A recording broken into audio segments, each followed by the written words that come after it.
আপনি যখনই ডক্টর ইউনূসের সমালোচনা করবেন তখনই দেখবেন জামাতের লোকরা আপনাকে অ্যাটাক করবে। আপনারা কি জানেন ডক্টর ইউনূস এবং জামাতের সম্পর্কটা কি? ডক্টর ইউনূস বাংলাদেশের ইতিহাসে সবচাইতে বড় বাটপার, সবচাইতে বড় ঠকবাজ এবং বাংলাদেশের ইতিহাসে সবচাইতে বড় গোলামির চুক্তি ডক্টর ইউনূস করেছেন এবং জামাত সেখানে তাদেরকে হেল্প করছে। শুধু তাই না, জামাতের এই বাংলাদেশের দেশদ্রোহী হিসেবে, রাজাকার হিসেবে যে সোশ্যাল অ্যাকসেপ্টেন্সটা নাই, এটাকে ফিরিয়ে আনার কোনো উপায় তাদের ছিল না। ডক্টর ইউনূসই তাদেরকে পুনর্বাসন করেছে এবং এই জামাত যদি কোনোভাবে 2024 এসে নতুন করে দেশপ্রেমিক হিসেবে প্রতিষ্ঠা নিজেদেরকে করতে পারতো, সত্যি আমাদের ভালো লাগতো, আমার ভালো লাগতো, কিন্তু তা হয়নি। তারা ডক্টর ইউনূসের এই ভয়ঙ্কর শাসনামলে নিজেদেরকে ডক্টর ইউনূসের ডান হাত বাম হাত হিসেবে ব্যবহার করার সুযোগ দিয়েছে। অর্থাৎ তারা মিলেমিশে একাকার। ডক্টর ইউনূস যেমন আমেরিকার সাথে বাংলাদেশের সবচাইতে বড় গোলামি চুক্তি করেছে, জামাতও তেমন তাদেরকে সাপোর্ট দিয়ে মব সন্ত্রাস, গুম খুন, চাঁদাবাজি এমন কোনো অন্যায় নাই যা করে নাই। এবং সবচাইতে ভালো কানেকশনটা আপনারা তখন করতে পারবেন যখন আপনারা দেখবেন যে যত মৃত্যু হোক, যত যাই হোক, আইন শৃঙ্খলার যত অবনতি হোক ডক্টর ইউনূসের শাসনামলে, জামাত কোনোদিনও ডক্টর ইউনূসের সমালোচনা করে নাই। এখনও পর্যন্ত ফেসবুকে আপনি ডক্টর ইউনূসের সমালোচনা করে দেখেন যে জামাতের লোকজন প্রোটেক্ট করবে, তারা হচ্ছে যে আপনার বিরুদ্ধে কথা বলবে। কেন? কারণ একটাই, কারণ ডক্টর ইউনূসই এই স্বাধীনতা বিরোধীদের কাজে লাগিয়ে নিজেও দেশদ্রোহী একটা অনেক বড় কাজ করার জন্য চেষ্টা করেছিল এবং সেটা অলরেডি করেও ফেলছে। সো বাংলাদেশের কোনো সরকারের আমলে এই যে 40,000, আমার সর্বশেষ আমার কাছে যে তথ্যটা আছে, 15ই মার্চ পর্যন্ত 40,000 শিশু হামের উপসর্গ নিয়ে হচ্ছে যে হসপিটালে যায় এবং 5,313 জনের হাম শনাক্ত হয়। তো মৃত্যুর সংখ্যা সেটা 250 জনেরও বেশি। দেশে এখন পর্যন্ত হামের লক্ষণ নিয়ে হসপিটালে ভর্তি হয়েছে 27,816 জন শিশু। আমার কথা হচ্ছে যে বাংলাদেশের কোন সরকারের আমলে এই ঘটনাটা ঘটে? এবং আপনি একটু খেয়াল করলে দেখবেন যে এত বড় একটা জঘন্য কাজ হয়ে গেল, এতগুলি বাচ্চা মারা গেল, তো তাদের আর আসমান কাঁপে না? যারা বলছিল যে শেখ হাসিনা এই করছে ওই করছে, মানুষের মৃত্যু হয়েছে, আসমান কাঁপে না, এই কাঁপে না, সেই কাঁপে না, এদের একমাত্র উদ্দেশ্য ছিল আওয়ামী লীগ এবং শেখ হাসিনার পতন করানো, ন্যায় প্রতিষ্ঠা করা না। মানুষের মৃত্যু এদের কাছে কিচ্ছু না।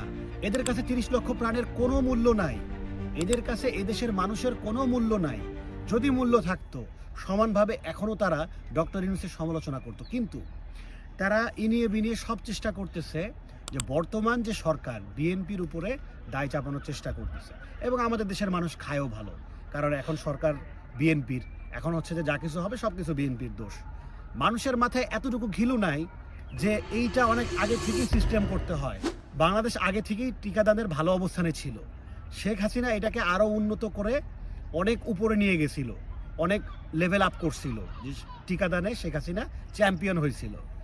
ডক্টর ইউনূস যে অন্যায়গুলি করছে, যে স্বাস্থ্য খাতে দুর্নীতি করছে ওনার উপদেষ্টারা, সব কিছু এখন প্রভাব ফেলতেছে। এটা বর্তমানে যে সরকার আসছে, এখনো 3 মাসও হয় নাই, এই সরকারের হাতে এটা না। এই মুহূর্তে তারা হয়তো চেষ্টা করতেছে কিন্তু হিমশিম খেয়ে যাচ্ছে, কারণ এগুলি সব প্রি প্ল্যান লাগে 1 বছর 2 বছর আগে থেকেই। হঠাৎ করে একটা দেশের সাথে সম্পর্ক অর্ডার করলেই ওষুধ পাঠিয়ে দিবে, বিষয়টা এরকম না। টিকা তো সাথে সাথে দেয় না, টিকা তো আগে দেয়, বাচ্চা জন্ম হওয়ার পরে দেয়। সো এই যে ফ্যাক্টরগুলি, যে আগে থেকে অবশ্যই প্ল্যান নিতে হয়, অবশ্যই পর্যালোচনা করতে হয় এবং প্রিকশনের চেষ্টার মধ্যে থাকতে হয়। কিন্তু বর্তমানে আপনি যখনই ডক্টর ইউনূসের সমালোচনা করবেন তখনই দেখবেন জামাতের লোকরা আপনাকে অ্যাটাক করবে। এই যে হামের সমস্যা, যে এতগুলা শিশু যে মারা গেল, এখানেও সমালোচনা করেন, এখানে সমালোচনা দিবে বিএনপির ঘাড়ে, কিন্তু ডক্টর ইউনূসের সমালোচনা করতে দিবে না। কারণ ডক্টর ইউনূস 2টা বছর জামাতকে দিয়ে সব সন্ত্রাসী কার্যক্রম করছে। দেশে যত জঙ্গি তৎপরতা করছে সেগুলো করছে, মব সন্ত্রাস করছে, লুট খুন যা কিছু আছে সব করছে।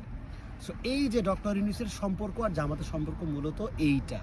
উনি হচ্ছে যে আমেরিকার স্বপ্ন বাস্তবায়ন করছে, আমেরিকার চুক্তি বাস্তবায়ন করছে, আর জামাতকে ছেড়ে দিয়েছে জামাতের মতো রাজত্ব করার জন্য। এই জন্য এখন পর্যন্ত ডক্টর ইউনূসের সমালোচনা করতে গেলেই দেখবেন যে জামাতিরা আপনাকে অ্যাটাক করতেছে। তো এই জামাতিরা যদি সত্যিকারে দেশপ্রেমিক হইতো বা এদের মধ্যে যদি মানবিকতা থাকতো, তাহলে এতগুলা শিশু মৃত্যুর দায়ে ডক্টর ইউনূসের ন্যূনতম সমালোচনা তারা করত, এবং ওইটা তো নাই, তারা আরও ইনহিউম্যান, আরও অমানবিক। দ্যাটস ওয়াই যে কোনো মানুষ যদি ডক্টর ইউনূসের সমালোচনা করে, ওরা যে প্রতিবাদ করে, কারণ মানুষ মারা গেলেও ডক্টর ইউনূসের সমালোচনা করা যাবে না, এবং ঘুরে ফিরে চেষ্টা করে বিএনপির উপরে এই দোষটা দেওয়ার জন্য।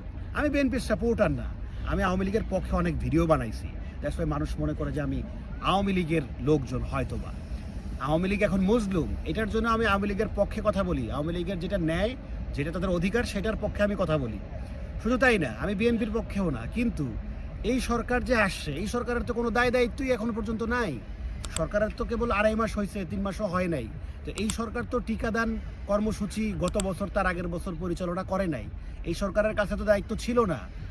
দেশের মানুষকে বোকা বানিয়ে এই মৃত্যুর ঘৃণাটা চেষ্টা করা হচ্ছে অন্য একটা সরকারের উপরে চাপানোর জন্য, যেন ডক্টর ইউনূসকে চাপ দেওয়া না হয়। এবং শুকরের মাংস আমদানি করা, আমেরিকার সাথে গোলামি চুক্তি, কোনো কিছুতে জামাতের কিছু আসে যায় না, কারণ দেশদ্রোহী সবসময়ই দেশদ্রোহী। তাদের মনের ভিতরে এই দেশ নিয়ে আসলে কোনো চিন্তা নাই। শেখ হাসিনাকে তারা বিদায় করছে সুশাসন প্রতিষ্ঠার জন্য না, মুখে বলে ইনসাফ। ওদের এই ইনসাফ বা সুশাসন আসলে ওদেরকে জায়গা মতো বসাইলেই হবে। ওদের এই সুশাসন শুধুমাত্র ওদের কথা মতো দেশ চললেই হবে। ওরা যদি মানুষকে হত্যা করতে পারে, ওরা যদি গুম খুন করতে পারে, তাহলে ওদের জন্য এটা সুশাসন হবে এবং অধিকার হবে। ওদের কাছে সত্যিকারে একটা স্টেবল বাংলাদেশ, যেখানে সবার অধিকার থাকবে, ওইটা কখনোই সুশাসন না। এই জন্য এখনো পর্যন্ত ওরা আওয়ামী লীগের বিরোধিতা করেই যাচ্ছে। এবং আধুনিক জামাতের ডক্টর ইউনূস হচ্ছে যে ত্রাণকর্তা, এই ত্রাণকর্তাকে হচ্ছে যে ওরা কখনো অ্যাটাক করতে দিবে না। এটাই হচ্ছে যে কারণ, যে আপনি ডক্টর ইউনূসের সমালোচনা করেন, জামাতিরা আপনার এগেইনস্টে কথা বলবে।